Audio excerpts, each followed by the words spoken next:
हम अब बात करने वाले हैं टाटा मोटर्स की, और जहां हमें गिरावट देखने को मिल रही है और 700 के अहम लेवल के नीचे हम स्टॉक अप जाता हुआ देख रहे हैं। क्या कुछ जानकारी यहां पर मिल रही है FY 26 को लेके? क्या कुछ गाइडेंस के लिहाज से कहा गया है? क्या क्या कमेंट्री मैनेजमेंट की? हमारी सहयोगी सृष्टि जो है तमाम डिटेल्स लेकर हमारे साथ मौजूद हैं। सृष्टि, 685 के आसपास काउंटर हमें फिलहाल दिखाई दे रहा है।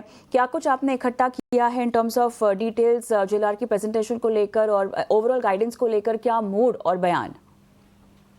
जी हाँ, जेएलआर की गाइडेंस काफी निराशाजनक आई है। जैसा कि हम जानते हैं कि जेएलआर डिवीजन जो है टाटा मोटर्स में सबसे ज्यादा कंट्रीब्यूट करता है अर्निंग्स के फ्रंट पे, और साथ ही यूएस, यूके, चाइना, ये उनके अहम मार्केट्स हैं। कई समय से दिक्कतें तो चल ही रही थी। नतीजों में भी कंपनी ने बोला था कि शायद नियर टर्म में प्रेशर जरूर आते हुए दिखे, पर अब वो आने वाले वित्तीय वर्ष के लिए यानी FY 26 के लिए अपनी मार्जिन गाइडेंस और साथ ही आउटलुक के साथ आए हैं, जो कि बेहद निराशाजनक है। आप देख पा रहे हैं कि वित्तीय वर्ष 2026 के लिए जेएलआर ने EBIT मार्जिन गाइडेंस 5 से 7% की दी है। अब ये जो नंबर है वो इतना खराब इसलिए है क्योंकि पहले जब जेएलआर की EBIT मार्जिन गाइडेंस दी थी कंपनी ने, जब अपने वो लॉन्ग टर्म प्लान्स दे रहे थे आज से 1 से 2 साल पहले, तब उन्होंने 10% की मार्जिन गाइडेंस दी थी। तो देखिए लगभग आधी जो है वो अब अपनी गाइडेंस पर उतर आए हैं। और साथ ही साथ यही नहीं, अभी भी जब नतीजे आए तो कंपनी ने ये जरूर बताया कि शायद नियर टर्म में दिक्कतें जरूर आती हुई दिखे, पर इसी के साथ साथ जो है आने वाले समय में एक थोड़े पॉजिटिव आउटलुक की भी वो उम्मीद जरूर कर रहे थे। पर अब देखिए ये जो जेएलआर की EBIT मार्जिन गाइडेंस आई है वो बेहद निराशाजनक है। 5 से 7% ही कंपनी उम्मीद कर रही है कि उनके EBIT मार्जिन्स आते हुए दिख सकते हैं। अगर Q4 ऑफ FY 25 भी देखें, वो नंबर भी 10.5 के आसपास था। अब 10.5 के आसपास से सीधा आधे पर ये गाइडेंस आती हुई दिखी है। इसके पीछे की वजह भी कंपनी ने बताई है कि जैसे वो देख रहे हैं यूएस का टैरिफ थ्रेट, साथ ही BEV यानी इलेक्ट्रिक व्हीकल्स को लेकर जो ट्रांजिशन हो रहा है वो ग्लोबली उसमें एक थोड़ी सी धीमापन आते हुए दिख रहा है, और चाइना मार्केट आउटलुक, ये कुछ चीजें हैं जिन पे निर्भरता है कि आगे का मार्जिन आउटलुक कैसा होगा। पर अभी के लिए ये तमाम फैक्टर्स जो है मार्जिन्स पर फोकस और प्रेशर जरूर डाल रहे हैं।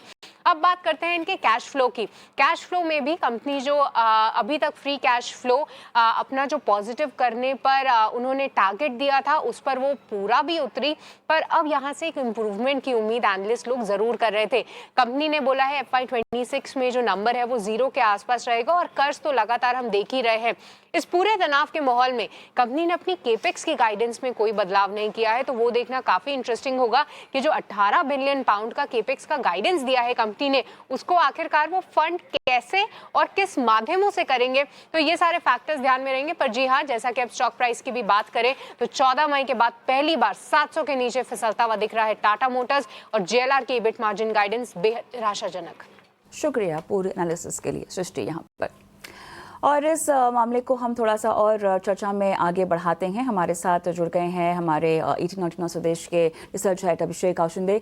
अभिषेक, जिस तरह से अब स्टॉक की अहम स्तर के नीचे जो चाल फिलहाल में दिखाई दे रही है, ये कंसर्न्स कितने गहराएंगे स्टॉक प्राइस के लिहाज से? वैसे भी हम देख रहे थे कि स्टॉक बहुत स्लोली प्रेशर में तो था ही पहले से, लेकिन अब इस तरह की गाइडेंस आना और इस तरह की प्रेजेंटेशन में जो बातचीत और रेड फ्लैग्स निकल के आ रहे हैं कि मनोबल तोड़ते हैं वो तमाम रिटेल निवेशकों का जिन्होंने मुनाफे के लिए खरीदा हुआ है।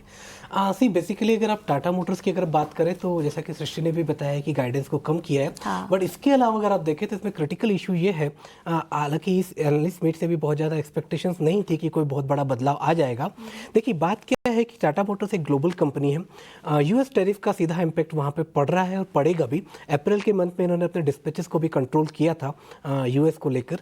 यूएस और यूके की डील हो गई है जिसमें कि तकरीबन जो है 10% के आसपास का टैरिफ होगा, परंतु यूएस और ईयू के बीच डील अभी नहीं हुई है।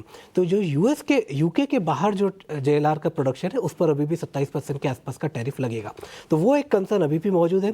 दूसरा कंसर्न चाइना से है कि वहाँ पर इस समय जो है प्रीमियम सेगमेंट पर प्रेशर है और कोई बहुत ज़्यादा बड़े रिवाइवल का एक्सपेक्टेशंस नहीं आ रहा है। और उसकी बड़ी वजह यह है कि वहाँ पर जो डीलरशिप है या डिस्ट्रीब्यूशन नेटवर्क है उस पर भी एक प्रेशर बना हुआ है। तो चाइना एक बड़ी ट्रेजेक्ट्री जहाँ पर से आपका 12% वॉल्यूम आता है वो ग्रोथ ट्रेजेक्ट्री में नहीं है। यूएस जहाँ से आपका 32% वॉल्यूम आता है जेएलआर का, वो बहुत बड़ी ग्रोथ ट्रेजेक्ट्री में नहीं है। और इन सबको अगर हम ऐड ऑन कर देते हैं और मेटल प्राइसेस पर जिस तरह से वॉलेटिलिटी है उसका प्रेशर देखेंगे, तो अगर मार्जिन पर प्रेशर FY26 में आ रहा है तो वो कोई आश्चर्य का विषय नहीं। सेकंड फेज में अगर देखें तो डोमेस्टिक सीवी सेगमेंट को लेकर भी कोई बहुत ज़्यादा एक्सपेक्टेशंस नहीं है। वहाँ पर अगर ये साल में अगर मार्जिनल ग्रोथ भी रहता है, डिग्रोथ रहता है, तो उसका असर भी देखने को मिलेगा। थर्ड, पीवी सेगमेंट पर भी जो है, जो इंडस्ट्री का एस्टिमेट है वो 1 to 2% का ग्रोथ है। तो टाटा मोटर्स के लिए इस समय एक ऐसी स्थिति है जहाँ पर उसके सारे सिलेंडर्स, तो कहते हैं ना ऑल सिलेंडर्स जो है वो साइलेंट मोड पे जा रहे हैं, तो उसका असर जो है टाटा मोटर्स के शेयर्स पर आने वाले दिनों में भी देखने को मिल सकता है। राइट अभिषेक, चलिए काफ़ी फैक्टर्स यहाँ पे आपने हाईलाइट किए हैं, धन्यवाद आपका। और हमारे साथ हमारे जो ओवरऑल हमने मोमेंटम देखा है स्टॉक पर, अब आगे की चाल पे दर्शकों को नज़र बनाकर रखनी होगी। बहुत बहुत धन्यवाद आपका भी और तमाम दर्शकों का भी जिन्होंने हमारी ये पेशकश देखी। लेकिन कॉपर कनेक्शन को हम समेटें उससे पहले मेरे साथ जुड़ गए हैं